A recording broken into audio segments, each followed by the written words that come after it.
কুমিল্লার তিতাসে মোহাম্মদ আবু হানিফ নামের এক আওয়ামী লীগ নেতাকে জামাতের ওয়ার্ড সভাপতি ঘোষণা করা হয়েছে। এ নিয়ে জেলা জুড়ে সমালোচনার ঝড় উঠেছে।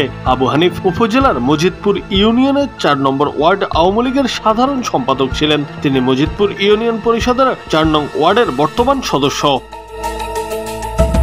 স্থানীয় সূত্র জানায়, আবু হানিফ মেম্বার আওয়ামী লীগ সরকারের আমলে মজিদপুর ইউনিয়নের ৪ নম্বর ওয়ার্ড আওয়ামী লীগের সাধারণ সম্পাদক ছিলেন। তিনি ওই সময়ে আওয়ামী লীগের সব রাজনৈতিক কর্মকাণ্ডে সক্রিয় ভূমিকা পালন করেছেন। হঠাৎ করে বৃহস্পতিবার বিকেল থেকে প্রকাশ্যে আসে তার জামাতের ওয়ার্ড সভাপতি নির্বাচিত হওয়ার কথা। এরপর থেকে সামাজিক যোগাযোগ মাধ্যমে আলোচনা সমালোচনার ঝড় ওঠে।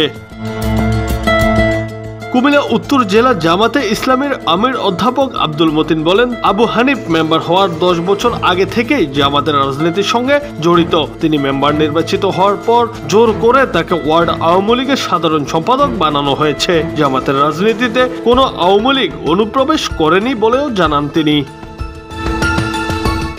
জুনায়েদ আহমেদ, বাংলা টিভি।